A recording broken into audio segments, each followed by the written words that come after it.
بسم اللہ الرحمن الرحیم۔ السلام علیکم دوستو۔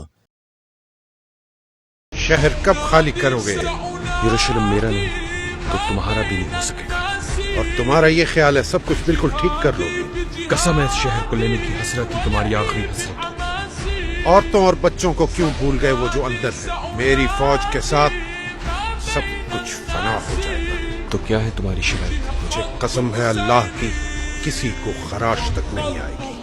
عیسائیوں نے فتح کے بعد کسی مسلمان کو زندہ نہیں جانے دیا۔ آپ کو شاید یاد نہیں، میرا نام ہے صلاح الدین۔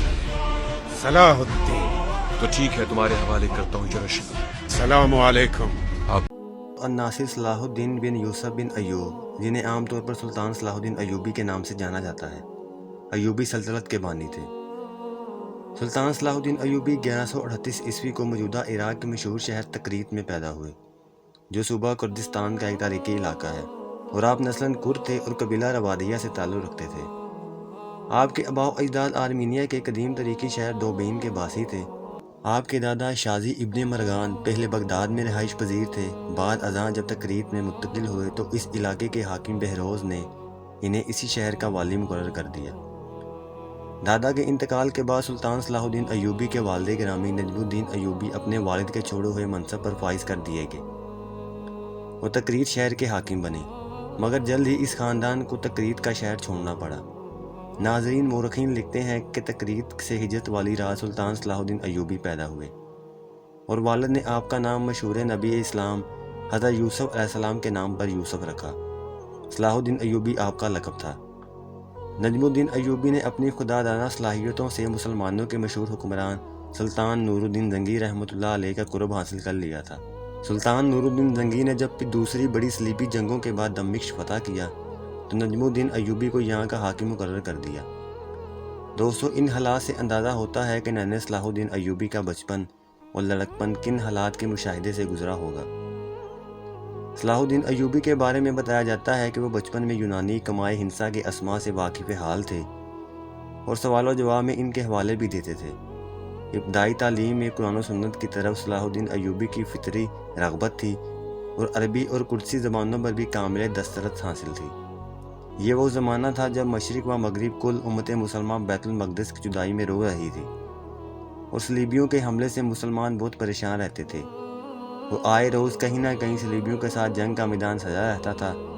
دوستو، وقت نے جب صلاح الدین ایوبی کے اعصاب میں قوت کی بجلی دوڑائی تو یہ نوجوان نور الدین زنگی کی فوج میں شامل ہوا، اور سب سے پہلے اپنے چچا اسد الدین کے ہمراہ فاتح مصر میں اپنی تلوار کے جوہر دکھائے۔ سلطان صلاح الدین ایوبی کے والد نجم الدین ایوبی اگست 1173 کو اپنے خالق حقیقی سے جا ملے۔ انہی کے نام کے بعد ایوبی سلطنت قائم ہوئی، جو مصر، شام، یمن، عراق، موصل، حلب اور حجاز کے علاقوں میں قائم رہی، اور اسی سلطنت کے ہر حکمران کے ساتھ ایوبی کا سابقہ لگا، جبکہ اس عظیم سلطنت کا بانی حکمران سلطان صلاح الدین ایوبی تھا۔ ناظرین، والد کے بعد سلطان صلاح الدین ایوبی نے اپنے چچا اسد الدین کے ساتھ بہت وقت گزارا۔ اپنے والد کی بجائے ان پر چچا کی شخصیت کے گہرے اثرات تھے۔ چچا صرف چچا ہی نہ تھے بلکہ ان کے استاد اور فن حرب میں ان کے گرو بھی تھے۔ ناظرین، سلطان صلاح الدین ایوبی کا شمار تاریخ انسانی کے بڑے بڑے فاتحین میں ہوتا ہے۔ مسلمانوں میں وہ فاتح بیت المقدس کے اعزازی لقب سے پہچانے جاتے ہیں۔ دیگر میں متعدد مسلمان فاتحین کی طرح سلطان صلاح الدین ایوبی کو ان کے دشمن بھی بڑی قدر کی نگاہ سے دیکھتے ہیں۔ سلطان ساری عمر صلیبیوں سے جنگ میں مقابلے کرتے رہے، اس کے باوجود مسیحی حکمران و عیسائی مورخین نے سلطان کی فیاضی، حسن خلق اور سخاوت اور بردباری کی دل کھول کر تعریف کی ہے۔ مسیحی افواج کا ایک کمانڈر رنالڈ، جو انتہائی ظالم، سفاک اور بدکردار ہونے کے ساتھ ساتھ گستاخ رسول بھی تھا، اور اس نے اپنی فوج کو جمع کر کے مدینہ منورہ پر حملہ کرنے کی نیت سے حجاز مقدس پر چڑھائی کا ناپاک ارادہ کر لیا تھا۔ سلطان صلاح الدین ایوبی نے پہلے اس گستاخ رسول کے قتل کی قسم کھائی اور پھر ایک بہت بڑے معرکے کی تیاری کے لیے مصروف ہو گئے۔ 1187 عیسوی میں ایک بہت بڑی جنگ میں تاریخی کامیابی کے بعد سلطان نے اپنی تلوار سے وضاحت خود اس گستاخ رسول کا سر قلم کر دیا اور اپنی قسم پوری کی۔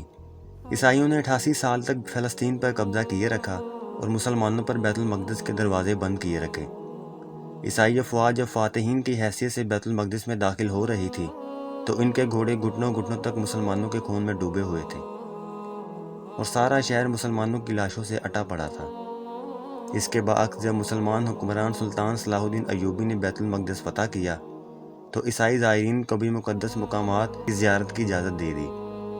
اس اجازت کا فائدہ اٹھاتے ہوئے زائرین اس قدر زیادہ تعداد میں آئے کہ عیسائی منتظمین سے ان کا سنبھالنا مشکل ہو گیا۔ اس پر سلطان کا حریف بادشاہ ریچرڈ، جو کہ جانی دشمن بھی تھا، اس نے سلطان کو کہا کہ صرف میرے اجازت نامے پر کسی عیسائی کو بیت المقدس میں داخل ہونے کی اجازت دی جائے۔ سلطان نے یہ درخواست مسترد کر دی اور عیسائی زائرین کا انتظام اپنے ہاتھ میں لے کر نظم و نسق قائم کیا اور مسلمانوں کی روایتی مہمانداری کی روایت برقرار رکھتے ہوئے ان زائرین کی بے حد خدمت داری کی۔ زائرین کو بہترین رہائش، خوراک اور ان کے آرام اور عبادت کا پورا خیال رکھا گیا۔ اس پر رچرڈ نے سلطان کی تعریف کی اور شکریہ بھی ادا کیا۔ ناظرین، سلطان صلاح الدین ایوبی جہاد کا بے حد شوقین تھا۔ گھوڑے کی پیٹھ اس کا گویا مسکن ثانی تھا۔ بعض اوقات صرف نمازوں کے لیے ہی اسے سواری سے اترنا نصیب ہوتا تھا۔ مسلسل گھوڑ سواری کے باعث سلطان صلاح الدین ایوبی کے نچلے دھڑ میں زخم ہو گئے تھے، چنانچہ وہ گھوڑے سے اترتا تو اسے تکلیف شروع ہو جاتی، جس کے نجات کے لیے وہ پھر گھوڑے پر سوار ہو جاتا اور جہاد فی سبیل اللہ میں مصروف ہو جاتا۔ بیت المقدس کی فتح کے بعد اس نے سلطان نور الدین زنگی مرحوم کا تیار کیا ہوا منبر اپنے ہاتھوں سے مسجد اقصی میں نصب کیا اور مرحوم کی خواہش پوری کی۔ سلطان کی ذاتی زندگی سادگی اور بے نیازی کا مرکز تھی۔ ساری عمر کبھی ریشمی لباس زیب تن نہ کیا، ساری زندگی سادہ کھانا کھاتے رہے اور کچے گھر میں رہائش پذیر رہے۔ فتوحات کے بعد جو خزانے ہاتھ لگتے انہیں بیت المال میں جمع کروا کے عوام الناس کی فلاح و بہبود میں خرچ کر دیا کرتے۔